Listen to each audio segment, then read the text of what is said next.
Humano Arboreal Transmogrification by Stanley E. Anderson and Angelee Sailer Anderson. Reprinted from Botanical American, January 1988. From the Journal of Stanley E. Anderson, August 19, 1985. How has this indisputable fact of science remained hidden until now? Is it through the tendency of unenlightened men to prefer comfortable tradition to stirring revelation?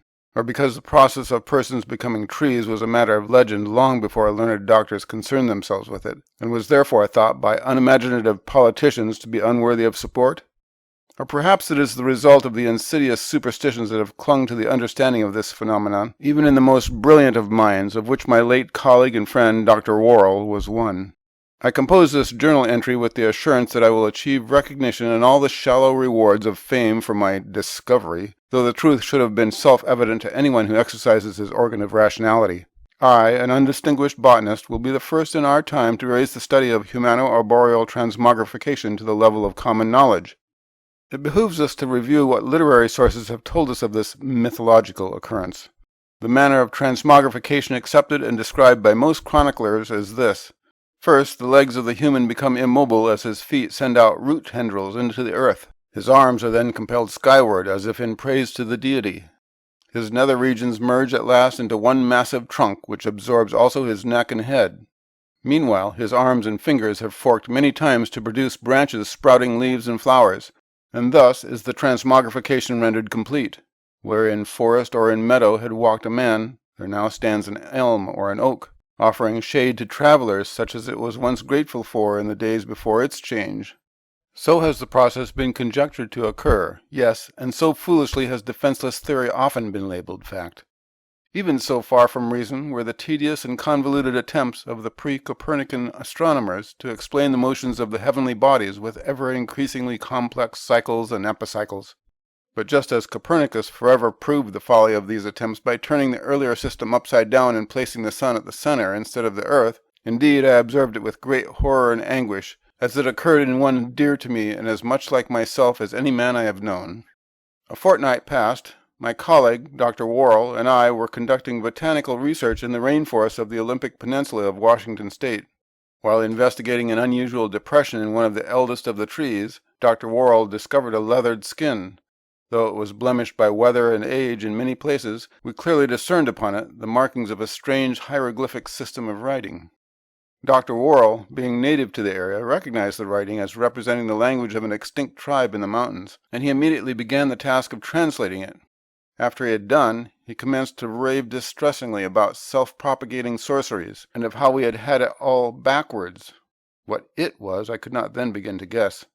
I feared, and still put forth as an only explanation, that some unknown chemical substance or viral strain had been introduced into the skin, whether by accident or design, and that this was released into my colleague's system as he repeatedly handled the skin and bent low over it, inhaling its ancient perfume. Whatever the agent that effected the awful metamorphosis, its course was as follows. Within a few days of his discovery, Dr. Worrell began to complain of a dry throat, scaly skin, and a cramped sensation in his toes. After this relatively innocent beginning, his infirmity suddenly worsened so rapidly that I was unable to return him to civilization for medical attention before the transmogrification was progressed beyond help. Each strand of his hair and beard became very thick, and each divided into other strands, and those into others, giving an ominous new meaning to the trivial woe of split ends. Meanwhile, his neck grew both bulkier and longer, so much longer that it soon lost all proportion proper to a human being, though it might perhaps have done handsomely for a giraffe or an ostrich. For a time my colleague appeared not unlike Tenniel's drawing of Alice after she had imprudently consumed the cake marked "Eat Me," which resulted in her opening out like the largest telescope that ever was. But unlike Alice, Dr. Worrell's neck, that term had now become inappropriate, as the relative sizes of neck and torso were reversed, had stiffened to complete rigidity, and was so massive in height and weight that his legs could no longer support him, and he was compelled to lie on his side to obtain relief. Even more grotesque were the effects of the change upon his head. Those among his features that had protruded flattened, and those that had receded swelled, until nothing that could be termed a face was distinguishable. His hair and beard were now a tangled mess of snaky growths as tough as carrots. With what was left of his mouth, he asked me to aid him in a task which was abhorrent to my sensibilities as burying a man alive. He was ravenous for earth, and begged me to dig a large hole that he might eat of the rich tender clods thus upturned.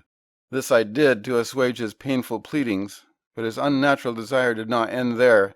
He requested that I ease his head into the hole while lifting his neck and limbs to a vertical position, so that, were he still human, he would be standing on his head.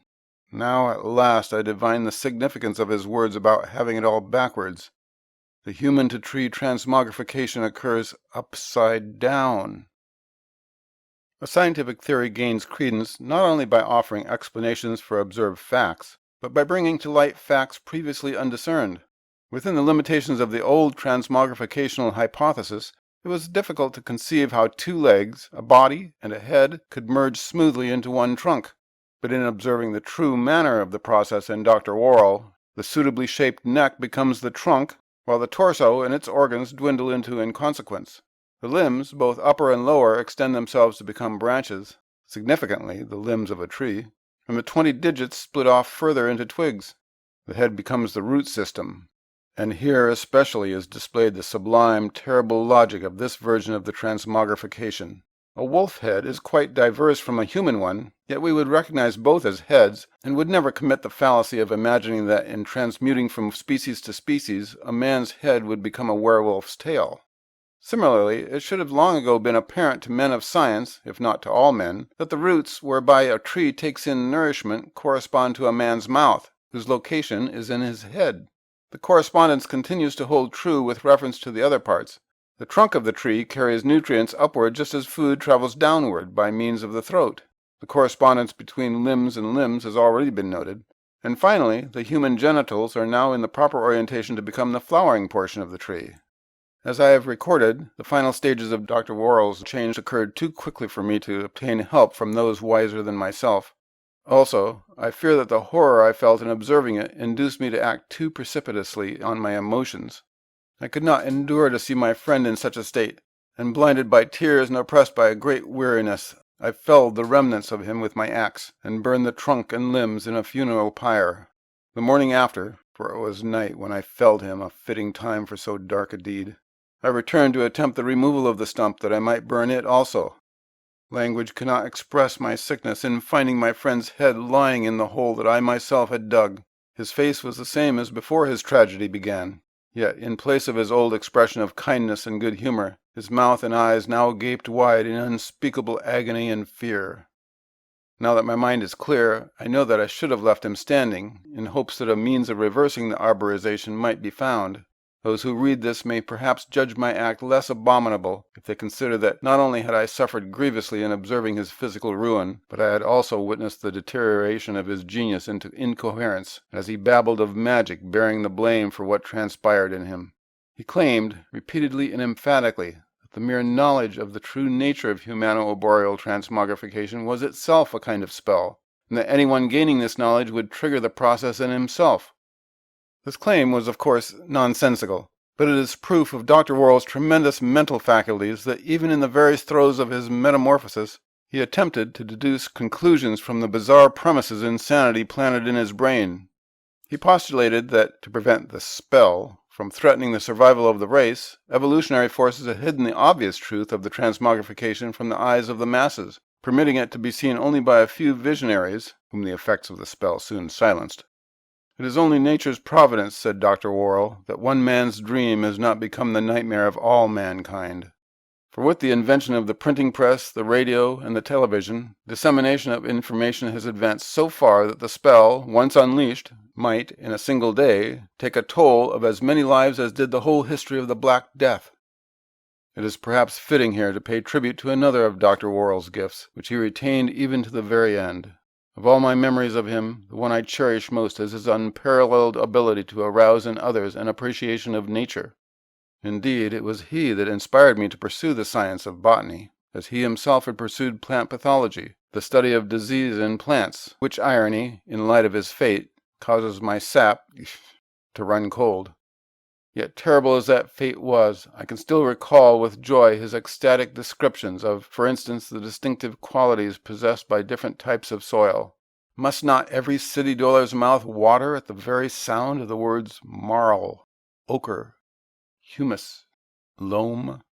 the delicious bread dough-like texture of clay between one's toes, the pure, refreshing draughts of the spring rain, the massaging warmth of summer upon bare legs and feet, the poignant decay of autumn in wind-scattered shades of red and brown, the drowsy, peaceful dormancy of winter as I stand nakedly leafless in her arms, the slow dancing of the centuries as I grow from seedling to regal maturity.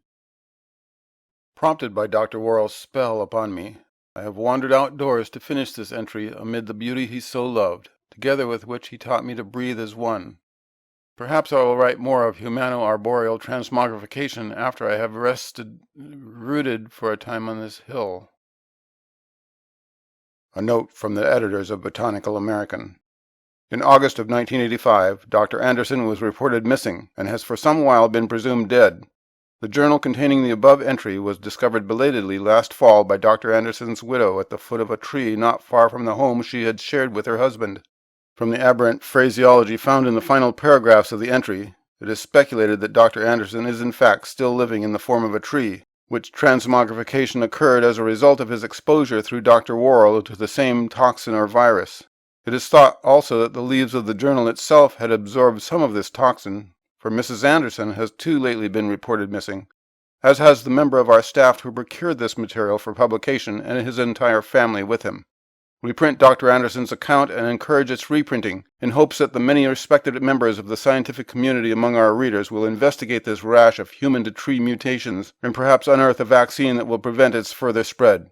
Our faith in the rational intelligence of these readers is such that we have no fear of their lending credence to Dr. Worrell's theory that the transmogrification is transmitted either by a spell, consisting of mere knowledge of the process, or by any other means unrecognized by science.